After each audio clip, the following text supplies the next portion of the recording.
to grow up this way, surrounded by people who used to say that rhyme about sticks and stones. As if broken bones hurt more than the names we got called, and we got called them all. So we grew up believing no one would ever fall in love with us, that we'd be lonely forever, that we'd never meet someone to make us feel like the sun was something they built for us in their tool shed. So broken heartstrings bled the blues as we tried to empty ourselves so we would feel nothing. Don't tell me that hurts less than a broken bone, that an ingrown life is something surgeons can cut away, that there's no way for it to metastasize. It does. She was 8 years old, our first day of grade 3, when she got called ugly. We both got moved to the back of class so we would stop getting bombarded by spitballs. But the school halls were a battleground where we found ourselves outnumbered day after wretched day. We used to stay inside for recess because outside was worse. Outside we'd have to rehearse running away or learn to stay still like statues, giving no clues that we were there in grade 5. They taped a sign to the front of her desk that read, "Beware of dog." To this day, despite a loving husband, she doesn't think she's beautiful because of a birthmark that takes up a little less than half her face. Kids used to say she looks like a wrong answer that someone tried to erase but couldn't quite get the job done.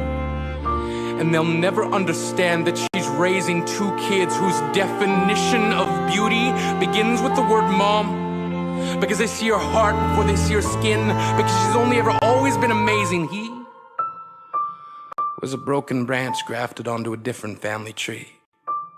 Adopted, not because his parents opted for a different destiny. He was 3 when it became a mixed drink of 1 part left alone and 2 parts tragedy. Started therapy in 8th grade, had a personality made up of tests and pills, lived like the uphills were mountains and the downhills were cliffs, 4/5 suicidal, a tidal wave of antidepressants, and an adolescence being called pauper. 1 part because of the pills, 99 parts because of the cruelty. He tried to kill himself in grade 10 when a kid who could still go home to mom and dad had the audacity to tell him, "Get over it." As if depression is something that can be remedied by any of the contents found in a first aid kit. To this day, he is a stick of TNT lit from both ends. Could describe to in detail the way the sky bends in the moments before it's about to fall. And despite an army of friends who all call him an inspiration, he remains a conversation piece between people who can't understand. Sometimes being drug-free has less to do with addiction and more to do with sanity. We weren't the only kids who grew up this way. To this day, kids are still being called names. The classics were, "Hey stupid," "Hey spaz." Seems like every school has an arsenal of names getting updated every year. And if a kid breaks in a school and no one around chooses to hear, do they make a sound? Or they just background noise from a soundtrack stuck on repeat when people say things like kids can be cruel? Every school was a big top circus tent, and the pecking order went from acrobats to lion tamers, from clowns to carnies. All of these miles ahead of who we were freaks.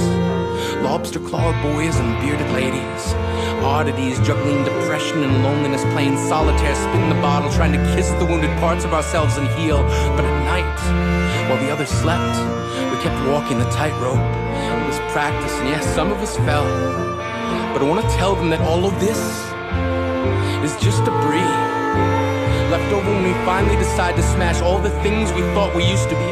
And if you can't see anything beautiful about yourself, get a better mirror. Look a little closer. Stare a little longer.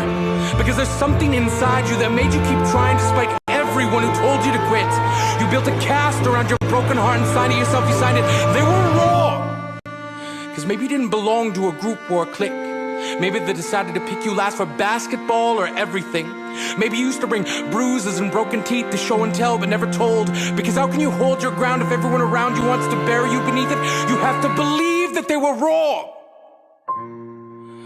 They have to be wrong. Why else would we still be here? We grew up learning to cheer on the underdog because we see ourselves in them. We stem from a root planted in the belief that we are not what we were called. We are not abandoned cars stalled out and sitting empty on some highway. And if in some way we are, don't worry. We only got out to walk and get gas. We are graduating members from the class of we made it. Not the faded echoes of voices crying out names will never hurt me. Of course, they did.